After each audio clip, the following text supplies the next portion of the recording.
Mis queridas hermanas, bienvenidos, pueden tomar asiento, bienvenidos a la Iglesia del Nazareno Belén.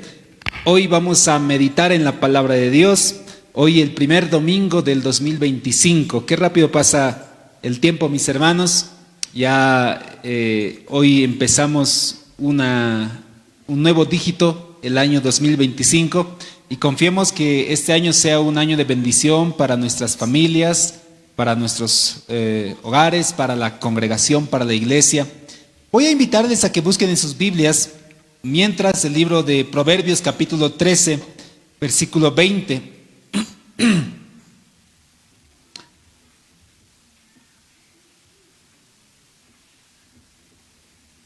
Recuerdo cuando era niño, vivo cerca a lo que es el canal 11, ahora se llama Z1, y en ese entonces, cuando era niño, ahora tenía supongo mis 10 años, 11 años, había un programa de televisión que se llamaba Los Titanes del Zinc. Tal vez algunos deben recordar, donde había personajes como la momia, el hombre lobo, los hermanos Jordi, y nosotros con mis hermanos solíamos ir, había que hacer una fila, se grababa los días jueves y entrábamos, y era todo un evento, era todo un coliseo que se armaba ahí en el lugar. Y para mí era bien impactante cuando entraba el hombre lobo. Era un hombre obviamente disfrazado en ese entonces, pero para mí, como era niño, me parecía bien real. Era un hombre como una especie de chamaza bien grande, zota, y tenía su cara como un hocico de peso bien grande y monstruoso, y venía y solía golpear a veces a los niños, y venía y molestaba a los niños, y subía, era de los rudos, era el hombre lobo. Hoy, ya grande, sé que incluso ha salido una entrevista que había sido Adolfo Paco en alguna ocasión, el hombre lobo, y que Kit Simonini, que igual era un luchador de ese entonces, había sido igual el hombre lobo en su entonces.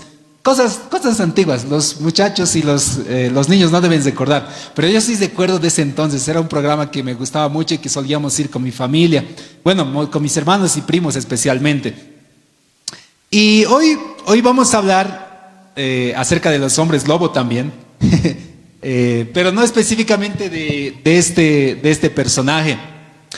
Cada año que nosotros empezamos, este año estamos empezando, muchas gracias hermano Tomás, este año estamos empezando el 2025, 5 días ya han pasado de este 2025, y probablemente hemos hecho compromisos el día miércoles con nosotros mismos o con nuestra familia, de dejar algún vicio, de empezar a hacer algo bueno, de adquirir nuevos buenos hábitos, de empezar a mejorar nuestro carácter, de leer la Biblia. Yo mismo he hecho mis compromisos públicos como pastor dentro de la iglesia. Hasta el momento estoy tratando de cumplir, espero no fallar. El poder compartir, por ejemplo, los devocionales cada mañana y poder meditar un poquito, por lo menos en la palabra, son compromisos que a veces hacemos.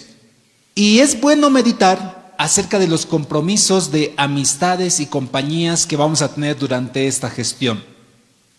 Hay un personaje en la Biblia que se llama Salomón.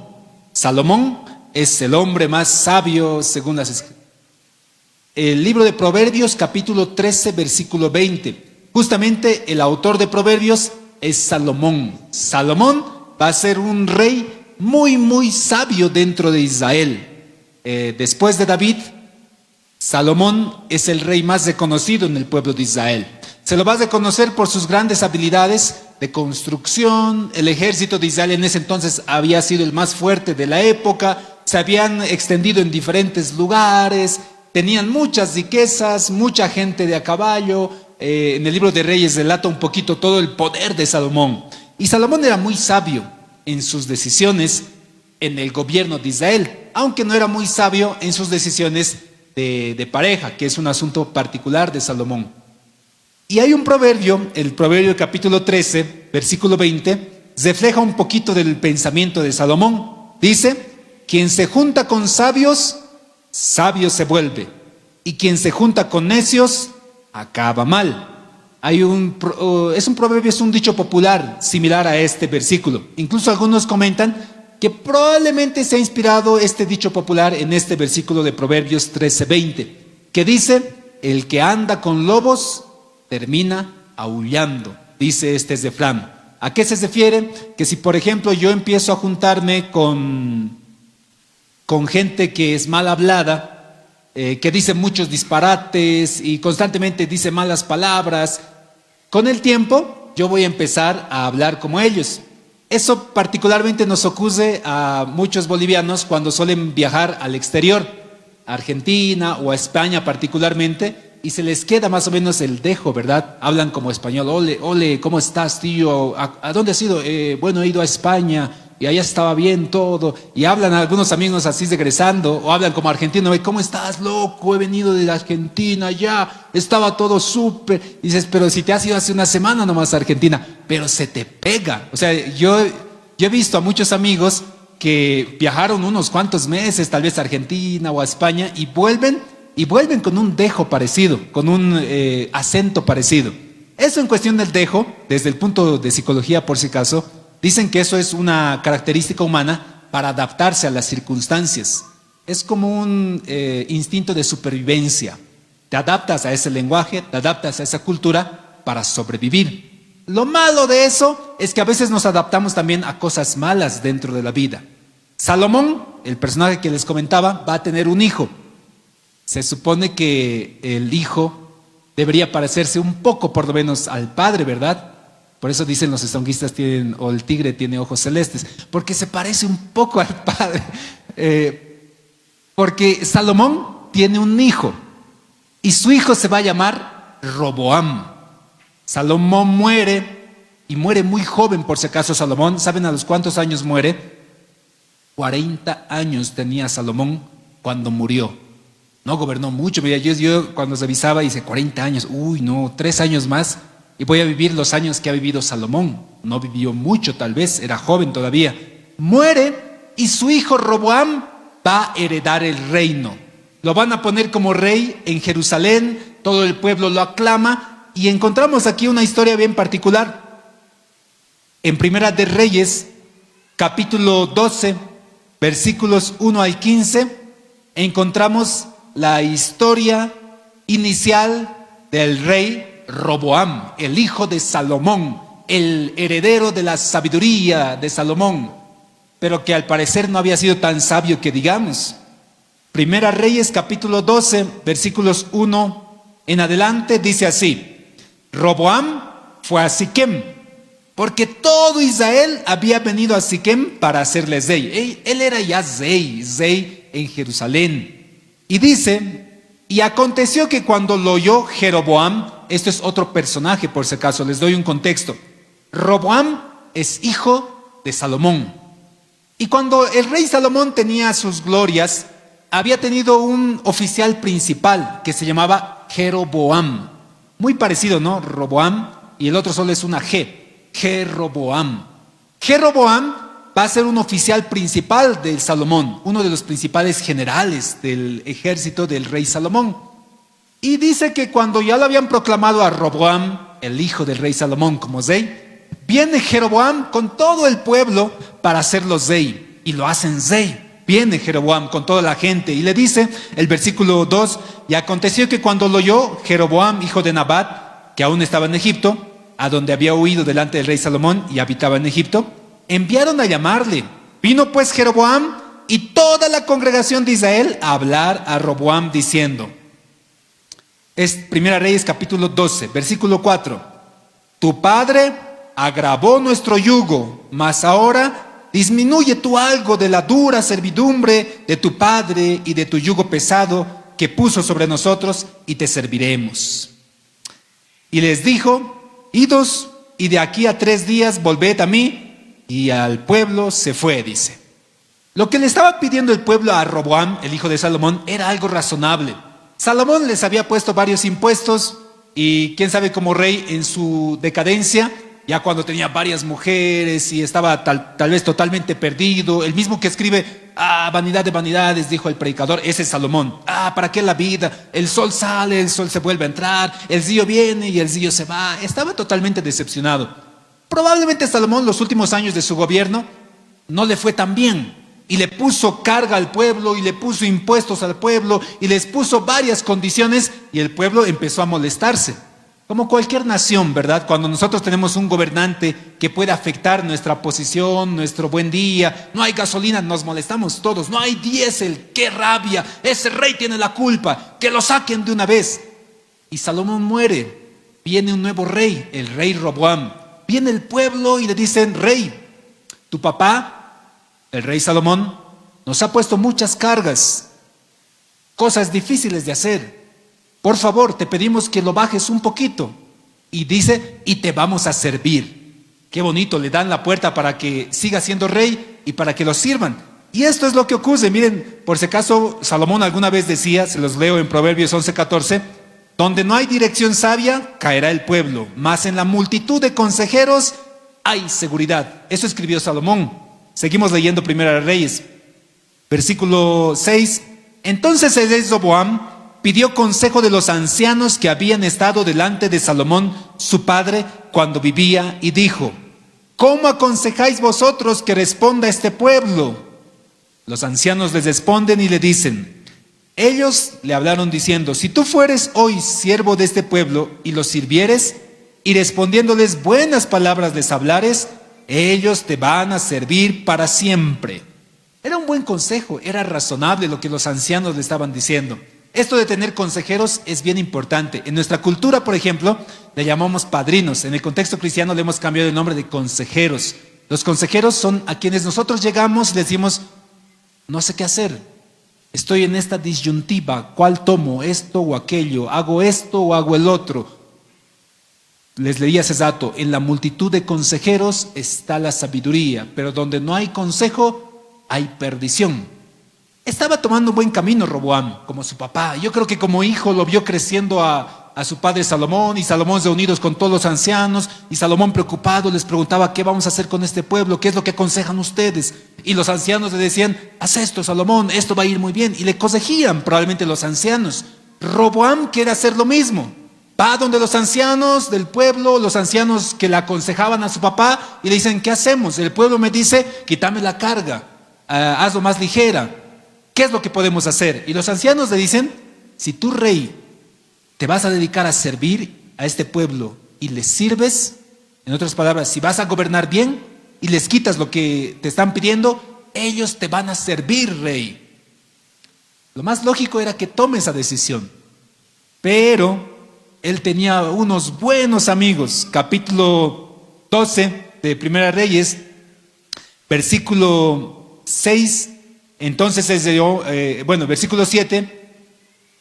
versículo 8, pero él dejó el consejo que los ancianos le habían dado y pidió consejo a los jóvenes que se habían criado con él y estaban delante de él, y les dijo, ¿cómo aconsejáis vosotros que respondamos a este pueblo que me ha hablado diciendo, disminuye algo del yugo que tu padre puso sobre nosotros? Entonces los jóvenes que se habían criado con él, muchachos, y le respondieron diciendo, así hablarás a este pueblo que te ha dicho estas palabras. Tu padre agravó nuestro yugo, mas tú disminuyes algo, así les hablarás. El menor dedo de los míos es más grueso que los lomos de mi padre. Ahora pues, mi padre os cargó de pesado yugo, mas yo añadiré a vuestro yugo. Y mi padre les castigó con azotes, mas yo les castigaré con escorpiones. Estaban locos sus jóvenes amigos. O sea, si el pueblo ya está alterado y están diciendo, ¿por qué no suben el diésel? No hay diésel, no hay gasolina. Por favor, cambien de una vez el presidente. Y venga el presidente, están reclamando diésel, ahora lo voy a subir y lo voy a triplicar. No hay diésel, ahora no va a haber ni comida. ¿Qué les parece? Yo creo que el pueblo se molestaría, ¿no? Saldría en rebelión. Prácticamente esto lo que hizo Roboam. Rechazó el consejo de los ancianos, fue con sus amigos, jóvenes todos todavía, sin experiencia, ni en gobierno, ni en nada, y les dice, a ver, amigos míos, jóvenes, con los que hemos crecido desde niños, ¿qué hacemos? Me están diciendo eso. Y sus jóvenes amigos le dicen, diles esto, mi dedo más pequeño es más grande que los lomos de mi padre. Los lomos son los hombros. O sea, Estito era mi padre. O bueno, Estito le supera a lo que era mi padre. Y si mi padre les daba azote, yo les voy a dar escorpiones. Si mis padres les ha puesto un yugo, yo les voy a duplicar el yugo. Y justamente, consejo que ha recibido mal, consejo que hizo. convocó después a los 3 días al pueblo y le dice, bien pueblo, he meditado sabiamente, y les repite literalmente eso. Versículo 12 dice, al tercer día vino Jeroboam con todo el pueblo a Roboam, según lo que el rey había mandado, diciendo, volved a mí al tercer día. Y el rey respondió al pueblo duramente, dejando el consejo de los ancianos que le habían dado, y les habló conforme al consejo de los jóvenes, diciendo, mi padre agravó vuestro yugo, pero añadiré yo a vuestro yugo. Mi padre castigó con azotes, mas yo les castigaré con escorpiones. Y no oyó el rey al pueblo, porque era designio de Jehová para confirmar la palabra. ¿Saben qué sucede? Les hago corta la historia. El pueblo se molesta, obviamente. Se enoja, cualquiera se enojaría ante estas declaraciones de un rey que se supone que nos va a gobernar bien. Jeroboam se reúne con el pueblo y dice, finalmente, ¿quién es Roboam? ¿Quiénes son ellos? Simplemente son la tribu de Judá, porque David viene de Judá. ¿Acaso nos representa a nosotros? Y se va a dividir el reino, en el reino del norte y en el reino del sur. El reino del norte va a estar liderado por Jeroboam, con las 10 tribus de Israel. Y el reino del sur va a estar dirigido por Roboam, el hijo de Salomón, con la tribu de Judá y la tribu de Benjamín. Literalmente, ese mal consejo, esos malos amigos que tenía Roboam, destruyeron un reino entero en ese entonces. Acá es donde nosotros tenemos que reflexionar para todo este año. ¿Qué tipo de consejo nosotros vamos a buscar y recibir durante toda esta gestión? Si el año pasado hemos cometido errores, no los podemos volver a cometer los mismos errores este 2025. Si el año pasado tú has hecho acciones que son detestables y malas, porque tal vez no has buscado consejo, o porque tal vez te has rodeado de malos consejeros, los cuales han hecho que tú cometas un serio error para ti, para tu familia, para tus estudios, para tu trabajo, no puedes volver a cometer el mismo error una vez más. En el libro de 1 Corintios, Pablo dice, no erréis, las malas conversaciones corrompen las buenas costumbres, dice Pablo. ¿A qué se refiere esto? Dice, cuando nosotros hablamos mal con alguien y las personas hablan mal, nosotros también, si teníamos una buena costumbre, algún rato yo les decía, ¿verdad? Recuerdo una prédica. Si antes, por ejemplo, yo era de ir a ayunos y de predicar y de visitar y de dar folletitos y de ayudar a los demás, y de pronto me empiezo a reunir con personas que les desagrada eso, que dicen, no, pero ¿para qué vas a ir a los ayunos? Pérdida de tiempo. O ¿para qué vas a hacer evangelismo? ¿Para qué vas a hacer esto? ¿O ¿para qué vas a ir al culto? ¿O para qué vas a ir a tal lugar? Esas malas conversaciones que tienes tú quiebran la buena costumbre que tú tenías. A Roboam prácticamente le pasó eso. Roboam estaba rodeado de sus amigos y sus amigos no eran tan sabios que digamos. Tenía otro grupo al cual podía consultar, que son los ancianos, pero Roboam prefirió recibir el consejo de sus amigos y quebrar una nación. ¿Qué tipo de amigos tienes tú y qué tipo de amigos has tenido durante toda la gestión pasada? ¿Son amigos de los que realmente te motivan y te dicen, vamos a la iglesia? ¿Cómo es tu esposo y tu esposa? Vamos a la iglesia, vamos a predicar, vamos a enseñar, ayudaremos en esto, ayudaremos a tal persona, oraremos por esta persona, serviremos de esta manera. O tus amigos o tu pareja son aquellos que te dicen, renuncia, no trabajes, ¿para qué vas a hacer eso? Son como los consejeros de Roboam. Hay buenos amigos en la Biblia. Uno de ellos, y alguna vez les delataba, bueno, hay varios, miren, les voy a dar algunos casos. Por ejemplo, los amigos del paralítico. ¿Se recuerdan cuando Jesús estaba rodeado de personas y él hacía milagros y sanidades y enseñaba? Y vinieron 4 amigos con uno de sus amigos que era paralítico. Y dice que ni siquiera podían entrar en ese lugar. Sus amigos lo que hicieron es meterse en el techo, cavar el techo, porque era de tierra en ese entonces, y lo meten delante de los pies de Jesús. Jesús sana. Esos son buenos amigos, esos son personas que realmente valen la pena, porque no lo apartaron de Jesús, no lo alejaron de Jesús, lo acercaron a Él.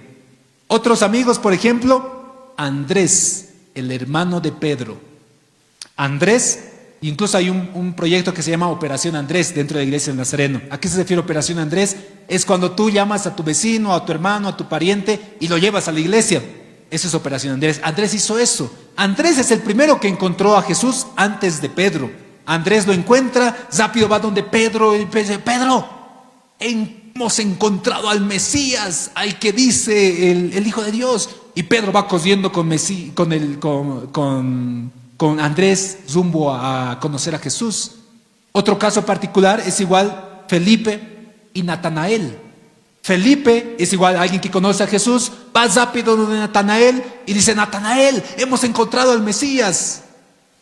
Y dice, ¿de dónde es?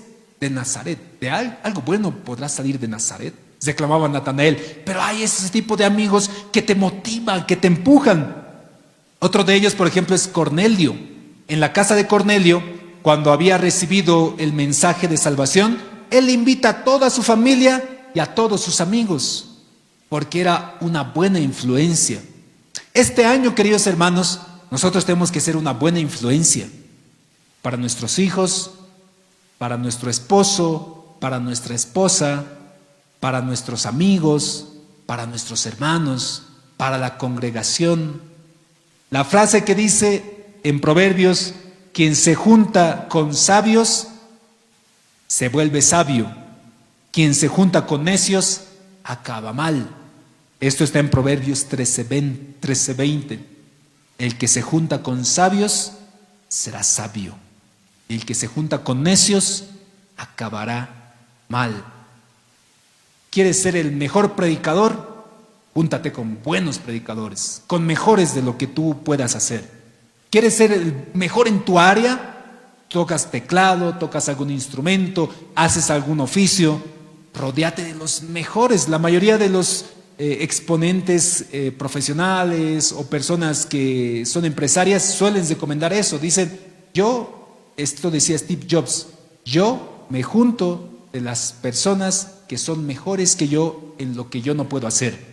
Literalmente Steve Jobs, que por si acaso es el creador de la marca Apple, de los aparatos electrónicos como nuestros celulares, ese es Steve Jobs, y él decía, yo me rodeo de gente. Y es así, es verdad. Si tú quieres mejorar algún área en tu vida, en tu familia, en tu matrimonio,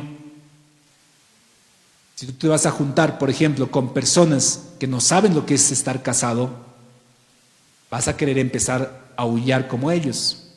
Si tú te vas a juntar con personas, con parejas, con matrimonios que luchan por su matrimonio, que están siempre pendientes, están avanzando como pareja, vas a empezar a adquirir esos hábitos. Si tú como joven vas a juntarte en la universidad con los que se chachan, con los que hacen trampa, con los que no van a clases, con los que están haciendo bulla, con los que están jugando, te comento que también vas a acabar como ellos. Pero si tú te juntas, aunque no seas corcho, te tratas de juntar con los que sí saben, con los que están haciendo tareas, con los que se reúnen para hacer prácticas, con los que se reúnen para mejorar en sus conocimientos, te aseguro que también vas a empezar a mejorar esas áreas. Este año, como iglesia, tenemos varios proyectos en donde sí o sí requerimos que cada uno de nosotros se involucre, como matrimonios, como jóvenes, como ministerios, porque necesitamos generar influencia. Porque si nos juntamos con lobos, tarde o temprano vamos a terminar aullando. Eso significa que vas a acabar como un hombre lobo, como una mujer lobo, con malos hábitos, con malas costumbres, que afecten tu matrimonio, que afecten tu vida, que afecten tu ministerio, que te afecten personalmente. Eso prácticamente es el discipulado dentro de lo que es el ministerio de Jesús. Cada uno de los discípulos, antes de ello tenía una vida. Por ejemplo, Mateo. Mateo es probable que siendo él publicano, iba a fiestas, iba a hacer todo tipo de locuras que correspondía a las personas que tenían dinero, hacía fiestas y banquetes y orgías, pero abandonó eso. Empezó a juntarse con Jesús, empezó a aprender lo que hizo Jesús. Jesús les decía, lo que yo hago ustedes van a hacer mucho más todavía. Y literalmente cada uno de los discípulos es conocido por eso, porque cambió su carácter, cambió su vida. Eso prácticamente es el discipulado familiar, matrimonial, personal. Pero si yo voy a empezar a juntarme con personas que no están influyendo en mi vida de buena manera, incluso dentro de la iglesia, eso me va a hacer mucho mal. Pablo les recomendaba, hermanos, no se junten con ávaros, con fornicarios, con idólatras, con adúlteros, dice Pablo en Corintios. Y luego aclara y dice, no les digo que no se junte con este tipo de personas, sino con aquellas personas que siendo cristianas o haciéndose llamar hermanos, son ávaros, idólatras, maldicientes. Con esos ni aún comáis, dice Pablo, porque las malas conversaciones corrompen las buenas costumbres. Este año, añade a los compromisos que has hecho de mejorar el círculo que tú tienes. Rodéate de personas que son mucho mejor que tú. Aprende de ellos. Adquiere sus valores. Pablo decía en Filipenses, por lo demás, hermanos, todo lo que es verdadero, todo lo honesto, todo lo justo, todo lo amable, todo lo de buen nombre, si hay virtud alguna, si hay digno de alabanza, en esto pensad, eso imitad. Hay cosas que imitas de algunas personas, ¿son buenas o son malas? La maldición generacional, tal vez han escuchado alguna vez en la Biblia esto de la maldición generacional, cuando dice, una maldición la hereda hasta la tercera o cuarta generación. ¿Qué significa eso? Mi primera generación son mis hijos, la segunda generación son mis nietos, la tercera generación son mis bisnietos, la cuarta generación son mis tataranietos. No sé si los conoceremos, ¿no? Algunos con suerte vamos a conocer a nuestros nietos. Cuando habla la Biblia de la maldición generacional, más o menos se refiere a eso. Si, por ejemplo, alguno de nosotros ha vivido una experiencia en nuestra familia, donde el hablar del divorcio o el hablar de romper algo o de maltrato físico, del maltrato psicológico en una relación matrimonial, regularmente esa maldición la heredan también los hijos. Los hijos crecen y como han visto que los papás a la primera dicen, ya nos divorciamos, ya no te quiero, me voy a ir con otra persona, y se van con otras personas, eso también lo heredan los hijos. Los hijos ven eso y lo hacen natural. La siguiente generación también ve lo mismo. Y han visto que sus padres y sus abuelos, y yo les comento que es así. O sea, prácticamente ustedes hagan un estudio genealógico y la mayoría de las personas que han adquirido un vicio, probablemente vienen un vicio desde generaciones anteriores. Si han adquirido un mal, son males que han venido de anteriores generaciones. Pero tú tienes la posibilidad de quebrar esa maldición para tu vida, para tu familia. Si has visto, quién sabe, en tu casa que todo era agresión y golpes e insultos y patadas y menospreciar a tus hijos y maltratarlos y eso es lo que has vivido como padre o como hijo, y ahora que tú eres padre, tú tienes la posibilidad de quebrar esas maldiciones. ¿Por qué? Porque ahora es diferente, ahora tú conoces a Cristo. Ahora tú ya tienes al Señor en tu vida. Ahora tienes una familia en Cristo que puede influir de mejor manera. Y la siguiente generación verá que sus padres son más amorosos, que son más cuidadosos, que se aman, que luchan por su matrimonio. Y esa generación mejorará. Y la siguiente generación mejorará mucho más. El que anda con lobos termina hollando, queridos hermanos. El que anda con sabios, sabio será.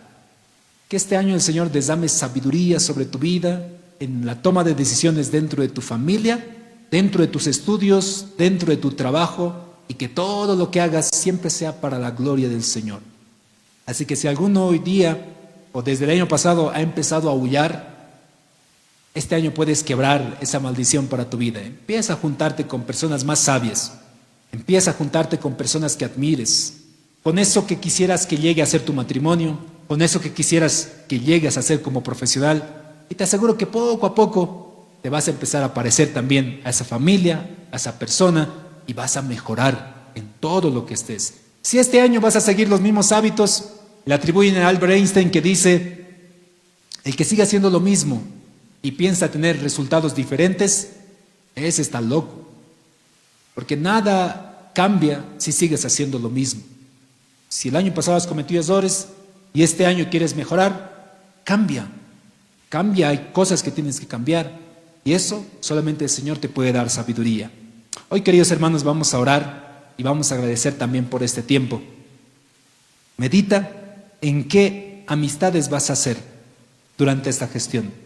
Yo te invito como iglesia, nosotros vamos a organizar varios grupos de aprendizaje y de influencia entre los matrimonios, entre los ministerios de danza y alabanza, entre los jóvenes, entre los niños también lo están haciendo. Son grupos donde nosotros podemos ir creciendo.